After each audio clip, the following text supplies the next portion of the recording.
Et nous accueillons sur notre plateau Joël Lévy. Joël Lévy, bonjour. Bonjour. Alors vous êtes psychologue ici à Tel Aviv et vous exercez également à Paris. Le concept de notre émission, vous le savez, c'est de parler de votre quotidien. Je suis sûre que vous êtes nombreux à subir ce genre de problème. La crise d'adolescence, elle est traditionnellement décrite comme une épreuve obligatoire qui marque le passage de l'enfance vers l'âge adulte. La crise d'adolescence suscite beaucoup d'interrogations, voire une certaine appréhension chez les parents. Alors Joël Lévy, dites-nous, qu'est-ce que c'est que cette crise d'ado ?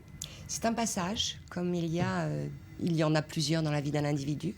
Et là, c'est un passage fondamental puisqu'on doit sortir du cocon familial, de l'identification aux parents. C'est pour ça que c'est une période très difficile pour les parents, finalement. Oui, alors pourquoi on parle de crise ? C'est que c'est difficile quand même. Parce que tout vole en éclats. Toutes ces capacités qu'on avait enfant à vouloir ressembler à papa, à vouloir faire comme maman, tout ce qu'on a emmagasiné dans l'enfance, on remet tout sur la table, on doit prendre toutes ces pièces du puzzle et en faire quelque chose d'original. Enfin, l'adolescent le pense en tout cas. Parce que finalement, cette idée de crise, quelque part, ça veut dire aussi perturbation. Oui, perturbation, mais aussi remise en question, critique. Il faut aller chercher sa propre personnalité, son identité sexuelle aussi, ses goûts. C'est pour ça que l'adolescent est assez extrême dans toutes ses envies. C'est aussi comme ça qu'il va petit à petit façonner sa personnalité.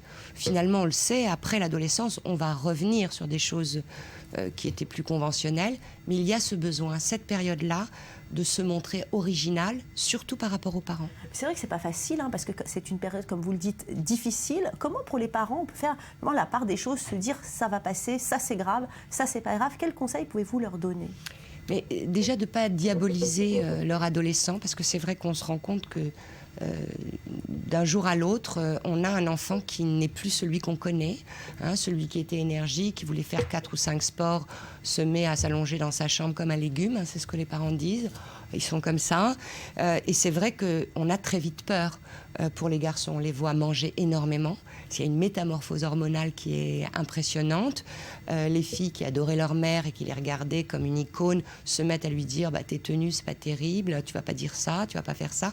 Il y a vraiment une métamorphose et dans la présentation de cet ado, eux-mêmes sont surpris. Donc ils sont aussi très angoissés par ça. Y a-t-il des signes qui peuvent inquiéter les parents ? À quoi doit-on faire attention ? Alors, il faut faire attention au contexte, parce que l'adolescent se pense très solide, joue à l'adulte, et il n'a pas les outils pour être un adulte, donc il est effectivement en danger par rapport aux drogues, par rapport aux conduites à risque, par rapport aux phénomènes de groupe. Il est finalement... voilà, moi je dis souvent, ils ne sont pas finis, ils n'aiment pas ça, quand je leur dis ça, mais oui, ils ne sont pas finis, donc du coup, ils sont tentés par de nombreuses expériences. Il y a des pièges justement à éviter ? Oui. Il y a des contextes... un adolescent a besoin de cadre. Il a besoin qu'on dialogue avec lui, mais il a aussi besoin de cadre, et certains cadres sont rédhibitoires. Mais il y a des choses qu'on peut faire pendant la crise d'adolescence et qu'on peut regretter toute sa vie. Oui, les premières expériences, échecs scolaires, il y a des choses plus graves, des expériences sexuelles qui sont pour le moins risquées, des conduites à risque, des insertions dans des groupes de délinquance, l'alcool. Alors on le sait aujourd'hui, ça commence beaucoup plus tôt qu'avant. Ils sont tentés par toutes ces expériences, ça n'est pas ça qui est inquiétant. Ce qui est inquiétant, c'est qu'ils pensent que c'est comme ça qu'ils vont devenir des gens intéressants. Et c'est vraiment fondamental qu'il y ait maintien du dialogue. Voilà. Alors, le parent est très déstabilisé.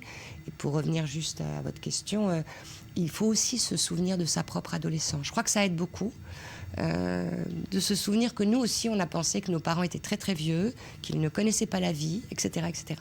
Merci Joël Lévy. Donc une période qui réclame beaucoup d'attention et de sérénité de la part des adultes, on l'a compris.